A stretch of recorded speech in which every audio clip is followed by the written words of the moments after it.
Fala, meu povo altamente mais ou menos, que bom poder estar com vocês aqui por esse canal. Sejam bem-vindos à nossa aula e hoje nós vamos falar um pouco sobre pontuação, mais especificamente sobre vírgulas. De início, apresento um texto que traz em si uma ambiguidade propositadamente e que apenas a pontuação seria suficiente para resolver esse entendimento. Observe que no segundo texto beneficia-se um indivíduo em detrimento de outro e no terceiro texto a mudança da pontuação reverte a situação em questão. Veja como a pontuação ela é extremamente importante para a construção do sentido de um texto. É necessário que você entenda que o uso da vírgula acontece por regras bem estabelecidas na sintaxe. A regra magna, a regra principal, é essa que você percebe aí, ó. A vírgula posta entre A e B, entre os exemplos que seguem, indicam que, primeiro, ambos os termos são contíguos, ou seja, têm sentidos próximos, aproximados, vizinhos, porém, não associados sintaticamente entre si, ou seja, pertencem a elementos sintáticos diferentes. Veja o exemplo. Entre certos povos, antigos rituais religiosos incluem sacrifício de crianças. Enquanto que no segundo exemplo, diz assim, entre certos povos antigos, rituais religiosos incluem o sacrifício de crianças. Observe que o adjetivo antigos vai pertencer a elementos sintáticos diferentes de acordo com a posição da vírgula. No primeiro exemplo, antigos está qualificando ritual, enquanto que no segundo, antigo está qualificando povos. Logo, um leitor desavisado ou um analista sintático desavisado no seu estudo irá criar sérias confusões ao analisar essa vírgula, por isso que é importante o uso dela. Nesse quadro que segue, você vai perceber aqui que uma das principais características da vírgula é marcar a intercalação entre termos da oração. O primeiro que aparece aí é a intercalação entre adjuntos adverbiais. Observe que o adjunto adverbial, sempre que está colocado fora do seu lugar de origem, é necessário que ele seja isolado por vírgula. Uma das principais funções da sintaxe é estabelecer a ordem de funcionamento dos termos da oração.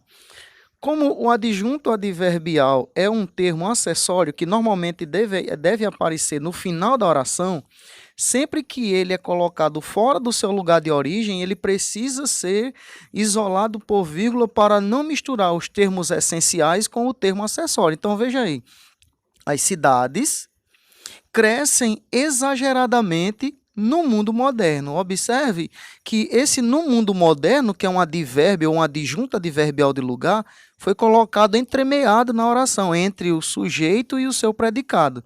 Por isso, deve ser isolado com vírgula para não criar nenhuma confusão na cabeça do leitor. Vale salientar ainda que esse tipo de situação sintática, de isolar o adjunto adverbial por vírgula, tanto no início como no meio da oração, é uma situação muito recorrente em provas de concurso. Então, você que é aluno para o PROITEC, fique atento, PROITEC Exame de Seleção, porque essa é uma situação que acontece corriqueiramente na prova do IFRN. Tá? O deslocamento do adjunto adverbial, sendo colocado fora do seu lugar de origem, precisa separar por vírgula. O segundo deslocamento aí são as das conjunções. Veja aí o exemplo. Os candidatos prometem milagres. Os governantes, porém, não conseguem realizá-los. Observe aí o porém, que é uma conjunção adversativa, que oferece ao leitor uma ideia de oposição. Por isso, nesse caso, deve ser separado por vírgula, para que o leitor entenda que entre uma oração e outra há uma ideia de oposição. Mesmo eu tendo dito que é uma conjunção das orações coordenativas subordinativas, isso não quer dizer que seja uma exclusividade desse tipo de conjunção. Outras conjunções irão exigir também a vírgula.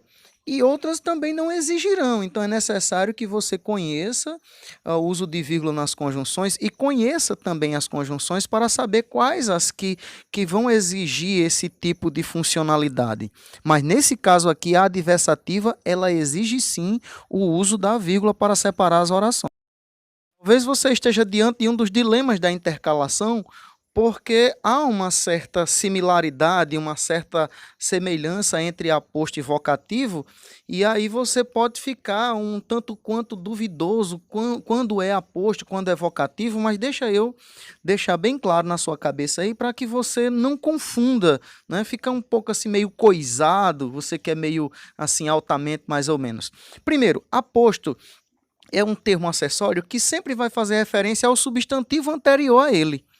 Enquanto que o vocativo, ele está evocando, chamando alguém para participar de um diálogo. Então, recapitulando, aposto fala de alguém, enquanto que vocativo fala com alguém. Nenhum dos dois, nem aposto nem vocativo, eles vão exercer a função de sujeito da oração ou a função essencial de um termo da oração. Por quê? O aposto é um termo acessório e o vocativo não faz parte dos termos da oração. É a primeira coisa que você precisa saber.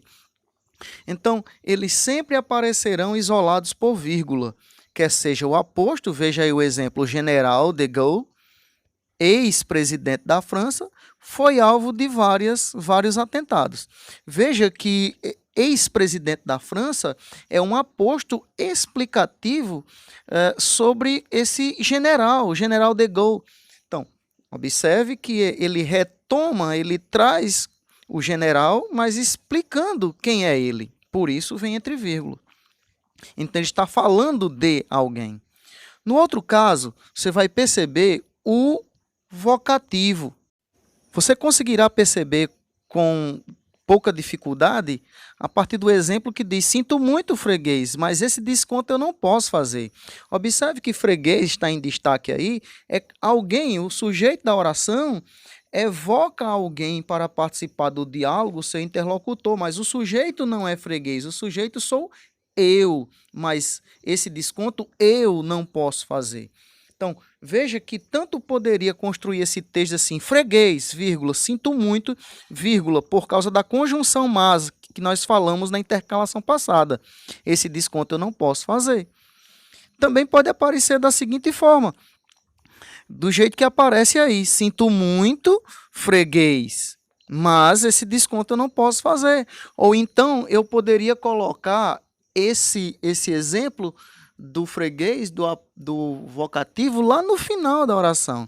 Sinto muito, vírgula, mas esse desconto eu não posso fazer, vírgula, freguês. Observe que uma característica aí do vocativo, que é muito parecido com a adjunta adverbial, é que ele é um termo flutuante, portanto, ele pode aparecer no início, no meio e no fim da oração. E sempre que isso acontecer, ele vai ser isolado por vírgula. Anunciado em quadro anterior, a vírgula também ela vai servir para demarcar, para apresentar no texto as inversões sintáticas. Como eu disse, existe uma ordem sintática no texto, primeiro sujeito, depois verbo e depois os seus complementos. Então, a primeira demarcação aí de inversão é no caso do adjunto adverbial, que eu havia falado, que ele é um termo flutuante, portanto, ele poderá aparecer sem nenhum prejuízo de sentido em qualquer parte do texto, contanto que ele seja devidamente isolado por vírgula. Então, se ele aparecer no início da oração, que não é comum, ele precisa ser colocado uma vírgula aí para diferenciar ou para separar os termos da oração. Com cuidado e atenção, vírgula, poucos erros se dão. Observe que, como ele é um termo acessório, ele vai ser separado por vírgula porque ele foi deslocado para o início para não misturar com o sujeito e predicado. Veja só, isso também poderia acontecer se o adjunto adverbial estivesse no meio dessa oração. Seria vírgula no início, vírgula no fim. O outro caso é para complemento pleonástico. Para o pleonasmo, eu preciso explicar melhor para você o que é o pleonasmo. O pleonasmo vicioso é aquele que é utilizado na nossa fala diária, né, no dia a dia, e muita gente pensa que o pleonasmo é somente esse, só existe essa manifestação pleonástica. Porém, existe outra, que é o pleonasmo estilístico. Na verdade, então, são dois. O pleonasmo vicioso, que é aquele subir para cima, descer para baixo, cair uma queda, entrar para dentro. Mas existe o estilístico, que é aquele que é utilizado, muito utilizado como recurso na literatura, para produzir então aquele charme, para conferir aquele estilo no texto. Então veja o caso aqui do pleonasmo, que diz assim, complemento pleonástico antecipado ao verbo. Bem, vamos entender aqui. Se é um complemento antecipado ao verbo, quer dizer então que esse verbo será um verbo transitivo e que esse complemento antecipado, na verdade, é um objeto, que pode ser direto ou indireto. O exemplo vai dizer assim, os dias sagrados e festivos, o povo ainda os comemora com devoção. Na verdade, esse texto deveria assim, o povo ainda comemora os dias sagrados e festivos com devoção. Como ele foi antecipado, o objeto foi antecipado, esse pleonasmo os aparece, então, para enfatizar o objeto que foi dito anteriormente. Talvez, então, a partir desse exemplo, tenha ficado mais claro na sua cabeça o que é um objeto pleonástico antecipado ao verbo. O pleonasmo foi dito antes, por isso é isolado por vírgula, porque ele está fora do seu lugar, e depois, ao invés dele, é colocado um pronome pessoal do caso oblíquo, os, para substituí-los. Então, espero que tenha ficado mais claro na sua cabeça a inversão do pleonástico como complemento verbal. O termo seguinte é quando você vai fazer separação entre lugar em que se escreve e o dia do mês em que você escreve, né? Lugar, nome de lugar antecipado às datas. Sempre que você, esse modelo é muito comum em documentos oficiais, sobretudo em cartas, em que você precisa escrever dentro desse padrão. Lugar que se escreve, vírgula, e a data em que você está produzindo esse texto. Então, separa por vírgula. Eu acho que agora você deve estar pensando, acabou, né? Tá cansado? Tá cansada? Não, ainda tem mais. Fique atento aí, viu? Você que é altamente, mais ou menos, nesse quadro aí, você vai perceber que ainda existem dois tipos de manifestação aí da vírgula. Para separar termos da oração coordenada, quando nós estamos aí exatamente nos referindo a enumerações, e também para demarcar elipses de verbos. Vamos explicar direitinho o que é que significa cada um desses elementos. Então, bora lá. A primeira, a vírgula para separar termos de orações coordenadas em enumeração. Observe aí o que é que diz o exemplo.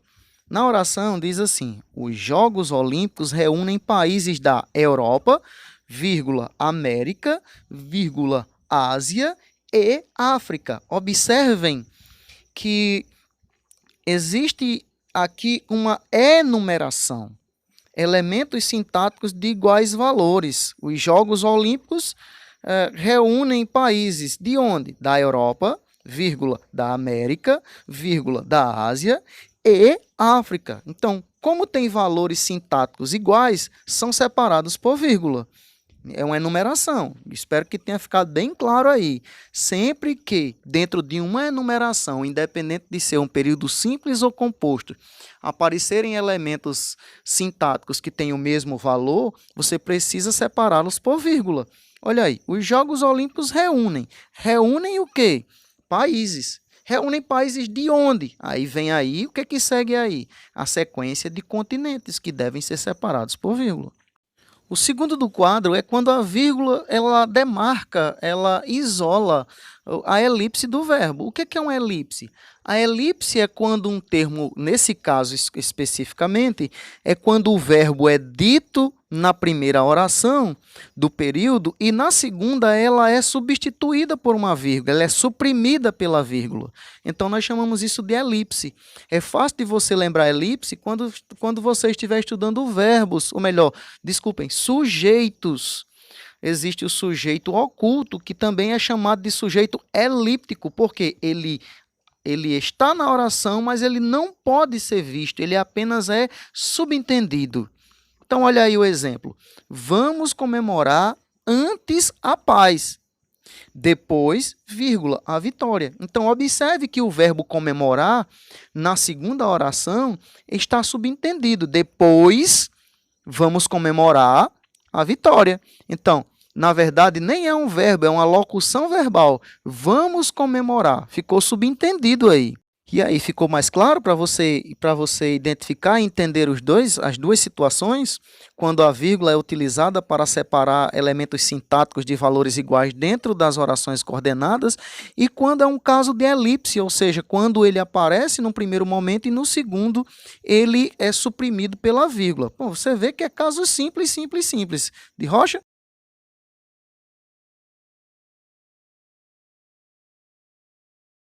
Uma informação legal para você saber é que, nesse caso aqui das orações subordinadas substantivas, não há vírgula para fazer separação entre as orações do período, exatamente pela lógica de que não deve existir vírgula entre sujeito e predicado. Essa é uma regra comum dentro da sintaxe. Com exceção da oração apositiva, que normalmente ela vem introduzida por dois pontos. Veja aí o exemplo fica estabelecido esta lei, dois pontos, que aqui ninguém é intocável. Com exceção disso, as orações subordinadas substantivas não fazem uso da vírgula para fazer separação entre os períodos. Isso é muito comum entre as orações subordinadas adverbiais e dentro das orações coordenadas, sobretudo a explicativa, a conclusiva e a adversativa. Mas nesse caso aqui, só é utilizada a vírgula para as orações apositivas. As orações adjetivas, elas são classificadas em dois grupos, que são as restritivas e as explicativas. As restritivas são aquelas que não fazem uso da vírgula, porque a ideia é de restringir o sentido da oração principal. Enquanto que as orações explicativas são aquelas que têm a função de explicar alguma coisa relacionada a um substantivo da oração anterior. Então vejam aqui, nas restritivas diz: são raros os programas de TV que trazem algum proveito. Veja que nesse exemplo ele está dizendo que nem todos os programas de TV trazem conteúdo proveitoso. Então, restringe. Existem programas? Existem muitos. Todos têm programação de proveito? Não. Então, é uma restrição. Nem toda programação de TV é proveitosa. No segundo bloco, uma segunda categoria, que são as explicativas, que são essas que sempre são isoladas por vírgula, diz assim: o juiz, que era íntegro, não se vendeu. Veja a expressão que era íntegro está isolado por vírgula, exatamente porque é uma oração explicativa. É um termo que se diz a respeito do substantivo anterior, que é o substantivo, o juiz. Você precisa ter cuidado aí, porque você pode confundir a oração explicativa com um aposto. Porém, é fácil de você não se confundir se você atentar para a seguinte situação. Que situação é essa? Fica muito fácil de você perceber a diferença entre aposto e oração explicativa, porque o aposto ele aparece sempre isolado por vírgula, sem o auxílio do pronome relativo o que, onde, o qual, a qual, de onde, da qual, dos quais. Tá? Todo esse grupo de pronomes relativos que fazem parte das orações explicativas. Enquanto que a oração explicativa, ela é, primeiro, isolada por vírgula, segundo, é introduzida por um pronome relativo, terceiro, pelo fato de ser oração, sempre vai haver a presença de um verbo.